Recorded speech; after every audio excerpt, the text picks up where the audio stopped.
السلام علیکم دوستو آج ہم آپ کو بتانے والے ہیں نبی کریم صلی اللہ علیہ وآلہ وسلم اور رکانہ پہلوان کی کشتی کے واقعے کے بارے میں۔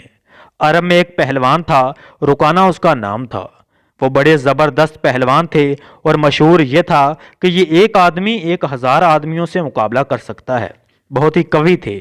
ان کے بدن کے وزن کی یہ کیفیت تھی کہ اونٹ ذبح کر کے اس کی کال بچھا دی جاتی اور رکانہ اس پر بیٹھتے اور نوجوانان عرب اس کھال کو کھینچتے تو وہ کھال ٹوٹ جاتی، پھٹ جاتی، مگر وہ حصہ جس پر رکانہ بیٹھتے اس کو کوئی فرق نہ پڑتا۔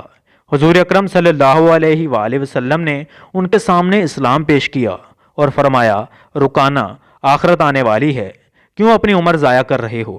اسلام قبول کر لو اور اللہ تعالیٰ کی طرف متوجہ ہو جاؤ۔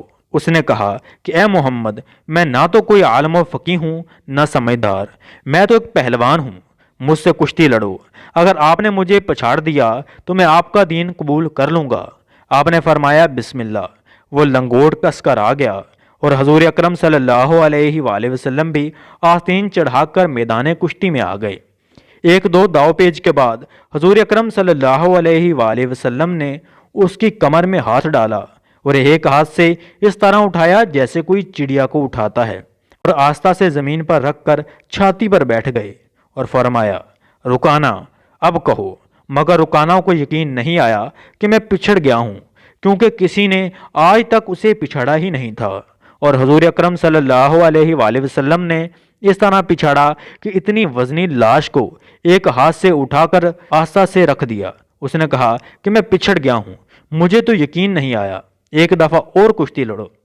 حضور اکرم صلی اللہ علیہ وآلہ وسلم نے فرمایا بسم اللہ۔ پھر آپ نے ایک دو داؤ پیچ کے بعد کمر میں ہاتھ ڈال کر اٹھایا اور آستہ سے زمین پر رکھ دیا۔ فرمایا، اب بتاؤ، یہی شرط تو ٹھہری تھی کہ اگر تم پچھڑ گئے تو اسلام قبول کر لو گے۔ اس نے کہا کہ اے محمد، یہ تو آپ کے بدن کی قوت تو ہے نہیں کہ میری لاش کو چڑیا کی طرح اٹھا کر پچھاڑ دے، معلوم ہوتا ہے کہ آپ کے اندر کوئی چیز ہے۔